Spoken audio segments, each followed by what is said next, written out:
بسم اللہ الرحمن الرحیم۔ عزیز طلباء و طالبات، السلام علیکم۔ میں ہوں سید وسیم عباس۔ امید ہے کہ آپ خیر و عافیت سے ہوں گے۔ اللہ تعالیٰ آپ کو کرونا جیسی مہلک وبا سے محفوظ رکھے۔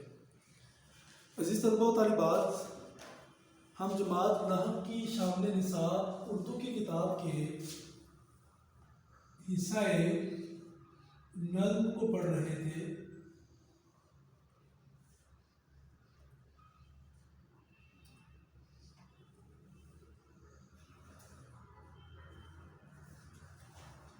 نظم نمبر 1 جس کا عنوان ہے ہم، اس کو ہم پڑھ رہے تھے، اور ہم ایسی نظم کو کہتے ہیں جس میں اللہ رب العزت کی تعریف کی جائے، یعنی اللہ تعالیٰ کی تعریف میں لکھی گئی نظم کو کہتے ہیں ہم۔ عزیز طلباء و طالبات، ہم نے گزشتہ 2 لیکچروں میں شعر نمبر 1 سے لے کے 4 تک پڑھ لیے ہیں۔ اگر آپ نے سماعت نہیں کیے تو انہیں پہلے سماعت کر لیجیے۔ آج ہم اس نظم کا شعر نمبر 5 اور شعر نمبر 6 دیکھیں گے۔ عزیز طلباء و طالبات، جس طریقے سے ہم نے شروع کیا تھا، سب سے پہلے شعر کے مشکل الفاظ کے معنی کو دیکھیں گے، پھر شعر کو سمجھیں گے، اور شعر کو سمجھنے کے بعد پھر مفہوم، اور مفہوم کے بعد تشریح اور اس کے حوالہ جات کو دیکھیں گے۔ آج بھی اسی طریقے سے ہم پڑھنے جا رہے ہیں۔ کتاب کھول کر سامنے رکھ لیجیے۔ شعر نمبر 5 جو کچھ یوں ہے: تو ہی نظر آتا ہے ہر شے پہ محیط ان کو، جو رنج و مصیبت میں کرتے ہیں گلہ تیرا۔ تو ہی نظر آتا ہے ہر شے،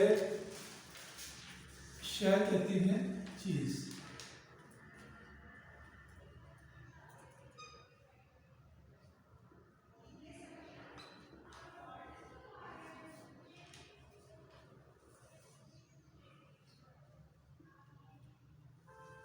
الفاظ معنی پہلے دیکھ لیتے ہیں۔ شے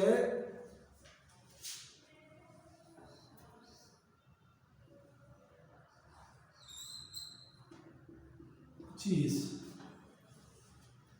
محیط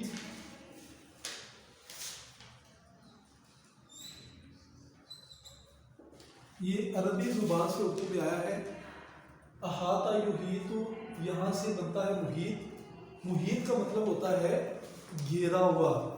مثال کے طور پر یہ نقطہ ہے نا، تو اس کو اپنے احاطے میں لانا ہے تو یہ گول دائرہ ہے، یعنی کسی چیز کو اپنے احاطے میں لے آنا، کسی چیز کو گھیرے میں لے آنا، کسی چیز پر مکمل دسترس رکھنا، اس پہ مہارت رکھنا، ایسی چیزوں کے لیے استعمال کیا جاتا ہے محیط کا لفظ۔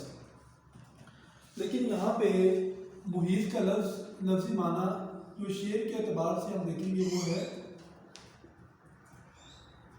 چھایا ہوا، جو رنج و مصیبت میں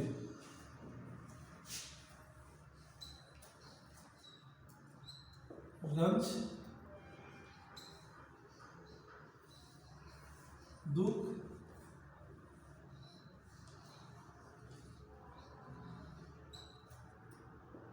مصیبت،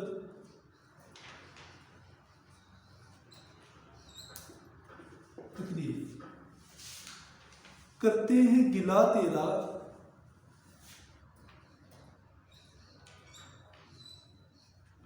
گلہ شکوہ۔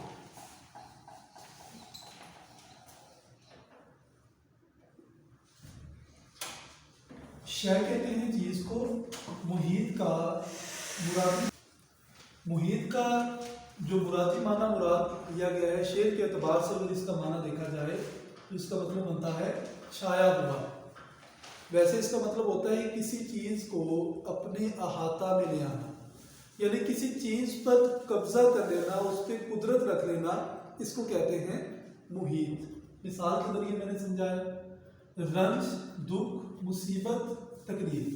رنج و مصیبت، دکھ اور تکلیف، گلہ شکوہ۔ عزیز طلباء طالبات، یہ اس کے معنی تھے۔ اب ہم بڑھتے ہیں شعر کو سمجھنے کی طرف۔ تو ہی نظر آتا ہے ہر شے پہ محیط ان کو، تو ہی نظر آتا ہے، تو سے مراد اللہ تعالیٰ کی ذات، یعنی اللہ تعالیٰ کی ذات ہی نظر آتی ہے، ہر شے پہ محیط ان کو، یعنی ہر چیز پر چھایا ہوا اللہ تعالیٰ ہی کی ذات نظر آتی ہے۔ کن کو؟ جو رنج و مصیبت میں کرتے ہیں گلا تیرا، جو تکلیف اور مصیبت میں اللہ تعالیٰ سے شکوہ کرتے ہیں۔ عزیز طلباء و طالبات، ہم دوسرے مصرعے کا مفہوم پہلے کریں گے اور پہلے کا بعد میں کریں گے، اس طریقے سے اس کی ایک نثری ترتیب ٹھیک بن جائے گی۔ تو کتاب کی طرف دیکھ کر سماعت کر لیجئے۔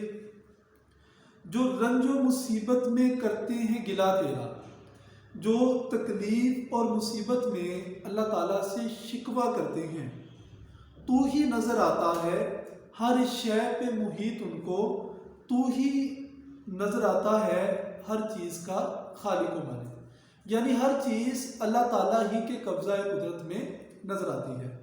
ہم اس کا مجموعی طور پر مفہوم یوں کریں گے کہ جو تکلیف اور مصیبت میں اللہ تعالیٰ سے شکوہ کرتے ہیں، انہیں بھی ہر چیز اللہ تعالیٰ ہی کے قبضہ قدرت میں نظر آتی ہے۔ جو دکھ اور تکلیف میں اللہ تعالیٰ سے شکوہ کرتے ہیں، انہیں بھی ہر چیز اللہ تعالیٰ ہی کے قبضہ قدرت میں نظر آتی ہے۔ عزیز طلبہ، یہ اس کا مفہوم تھا۔ اب ہم بڑھتے ہیں اس کی تشریح کی طرف۔ تو عزیز طلبہ و طالبات، اللہ رب العزت نے انسان کو تخلیق کیا اور انسان کی تخلیق کے ساتھ ہی خوشیوں اور غمیوں کو رکھا۔ یہ انسانی فطرت میں شامل ہے کہ انسان دن کے کسی لمحے میں خوشی تصور کرتا ہے اور کچھ لمحات دن میں ایسے آتے ہیں کہ انسان ان میں غمی محسوس کرتا ہے۔ اگر انسان کو خوشی ملے تو انسان یہ سمجھتا ہے کہ یہ خوشی میری اپنی طرف سے ہے، اور اگر انسان کو کوئی تکلیف ملے تو انسان کا ذہن یہ ہوتا ہے کہ یہ تکلیف اور مصیبت آئی ہے اللہ تعالیٰ ہی کی طرف سے۔ اور کچھ لوگ جو شعوری طور پر مکمل نہیں ہوتے، کوئی بھی تکلیف پہنچے تو وہ اللہ تعالیٰ سے شکوہ کرتے ہیں کہ اللہ، کیا یہ تمام تکلیفیں اور مصیبتیں میرے لیے ہی ہیں؟ حالانکہ چند دن گزرنے کے بعد وہی شخص جو اللہ تعالیٰ سے شکوہ و شکایت کرتا ہے، اس سے یہ بات معلوم ہو جاتی ہے کہ میری تکلیفوں کا علاج اللہ تعالیٰ کے سوا اور کسی کے پاس نہیں ہے۔ اس سے یہ بات سمجھ آ جاتی ہے کہ دنیا کی تخلیق، چاند، سورج، ستارے، زمین اور اس طرح کی دیگر مخلوقات کو دیکھنے کے بعد وہ یہ اندازہ کر لیتا ہے کہ دنیا کی کوئی چیز بھی اللہ تعالیٰ کے حکم کے بغیر حرکت نہیں کر سکتی۔ اس سے یہ بات سمجھ آ جاتی ہے کہ جب دنیا کی کوئی چیز حکم خداوندی کے بغیر حرکت نہیں کر سکتی تو پھر میری تکلیفوں کا علاج بھی اللہ تعالیٰ کے سوا اور کسی کے پاس نہیں ہو سکتا۔ وہ شخص جو اللہ تعالیٰ سے شکوہ شکایت کرتا ہے، وہ بھی اپنی تکلیفوں کا علاج اللہ تعالیٰ ہی سے مانگتا ہے۔ عزیز طلبہ، یہ اس کی تشریح تھی۔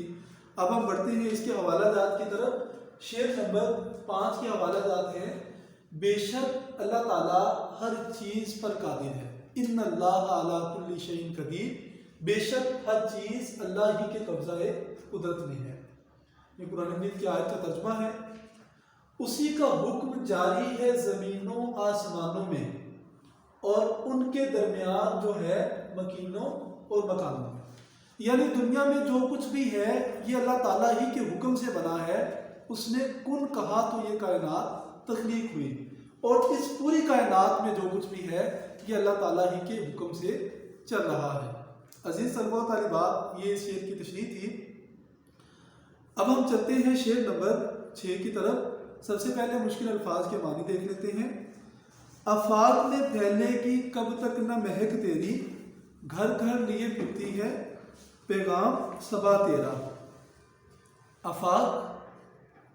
آفاق یہ جمع ہے افق کی، اور افق کہتے ہیں آسمان کے کنارے کو، لیکن اس شعر میں اس لفظ کا جو مرادی معنی ہے وہ ہے دنیا، یعنی ہم آفاق کا مطلب لکھ سکتے ہیں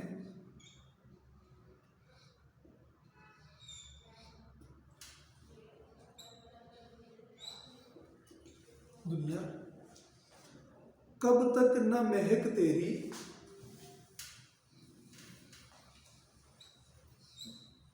مہک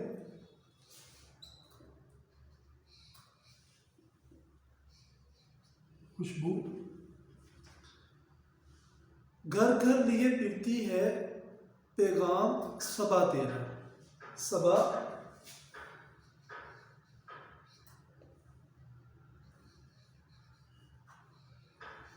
صبح کی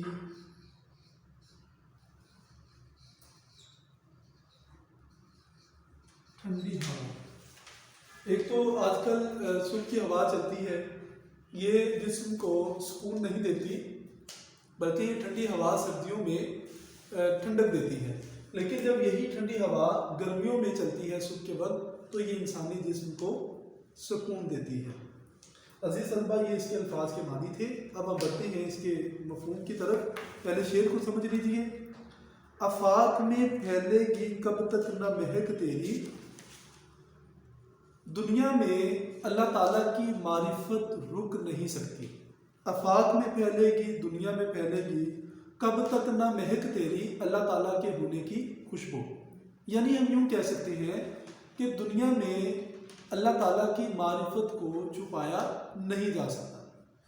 گھر گھر لیے پھرتی ہے پیغام صبا تیرا، صبح کی ٹھنڈی ہوا بھی اللہ تعالیٰ کے ہونے کا پتہ دیتی ہے۔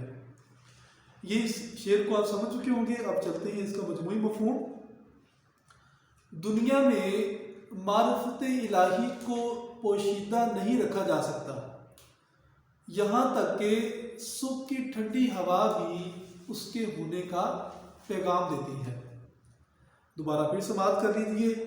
دنیا میں معرفت الہی کو پوشیدہ نہیں کیا جا سکتا کیونکہ صبح کی ٹھنڈی ہوا بھی اللہ تعالیٰ کے ہونے کا پیغام دیتی ہے۔ عزیز طلبہ و طالبات، یہ تھا اس کا مفہوم۔ اب ہم بڑھتے ہیں اس کی تشریح کی طرف۔ عزیز طلبہ و طالبات، تشریح طلب شعر میں شاعر نے وجود باری تعالیٰ کو بیان کیا ہے۔ ہر شخص کے ذہن میں یہ سوال پیدا ہوتا ہے کہ اللہ تعالیٰ ہے تو کہاں ہے؟ نظر نہیں آتا۔ اللہ رب العزت نے قرآن مجید میں ارشاد فرمایا، اللہ نور السماوات والارض، اللہ زمین اور آسمانوں کا نور ہے۔ جس طرح اللہ تعالیٰ زمین اور آسمانوں کا نور ہے، جس طرح یہ زمین اور آسمانوں میں روشنی پھیلی ہوئی ہے، اسی طرح اللہ تعالیٰ کی ذات بھی ان تمام چیزوں کا احاطہ کیے ہوئے ہے۔ اب ہمارے ذہن میں یہ سوال آتا ہے کہ اگر اللہ تعالیٰ ہے تو کہاں ہے؟ ہمیں نظر نہیں آتا۔ تو اس کا جواب قرآن مجید میں ہی دیا گیا، وَفِي أَنفُسِكُمْ أَفَلَا تُبْصِرُونَ، وہ تمہارے دلوں میں ہے، تم کیوں نہیں اسے جانتے؟ تو عزیز طلبہ و طالبات، اللہ تعالیٰ کو ہماری یہ ماتھے کی آنکھ نہیں دیکھ سکتی۔ ہم غور و فکر کے ذریعے اللہ تعالیٰ کی ذات کا اندازہ لگا سکتے ہیں کہ اتنی بڑی زمین کو تخلیق کیا اور پھر اتنی بڑی نیلے رنگ کی چھت آسمان کی صورت میں پیدا کی اور اس میں ایک ستون پلر بھی کھڑا نہیں کیا، اور پھر مختلف رنگوں کے پھول اور ہر پھول کی اپنی خوشبو اور مختلف قسم کے پھل اور ہر قسم کی پھر آگے اقسام اور ہر قسم کا پھر مختلف ذائقہ۔ ان تمام چیزوں کو دیکھنے کے بعد انسان یہ اندازہ کرتا ہے کہ ان سبھی چیزوں کو تخلیق کرنے والی ذات اللہ تعالیٰ کی ہے۔ عزیز طلبہ و طالبات، شاعر نے دنیا کی ایک ہلکی سی چیز جسے انسان دیکھ نہیں سکتا، محسوس کر سکتا ہے، ہوا کا ذکر کیا ہے۔ یعنی صبح کو لگنے والی ٹھنڈی ہوا بھی اللہ رب العزت کی تخلیق ہے۔ ایسی ہوا ہم تخلیق نہیں کر سکتے۔ عزیز طلبہ و طالبات، صبح کی ٹھنڈی ہوا یہ اللہ تعالیٰ کے ہونے کا، اس کی توحید کا پیغام دیتی ہے۔ اب ہم چلتے ہیں حوالہ جات کی طرف۔ پھولوں کی مہک میں تو، انجم کی جھلک میں تو، یعنی اگر ستارہ چمکتا ہے تو اس کو چمک عطا کرنے والی ذات بھی اللہ تعالیٰ کی ہے۔ وہ رنگ صبا تیرا، یہ شان ادا تیری۔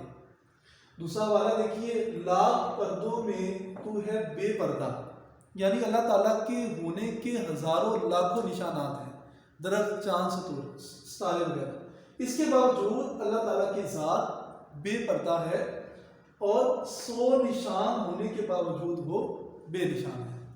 عزیز طلباء و طالبات، امید ہے کہ آپ کو یہ لیکچر سمجھ آ چکا ہوگا، اسے اچھے طریقے سے تیار کیجئے گا، اپنے نوٹ بک کی زینت بنائیے گا تاکہ امتحانات کے اندر آپ کو کام آئے۔ آخری شعر اور مشق اور مرکزی خیال کے لیے ہم دوبارہ پھر آپ سے ملیں گے، اس کے ساتھ ہی اجازت دیجیے، اپنا خیال رکھیے گا، اللہ حافظ۔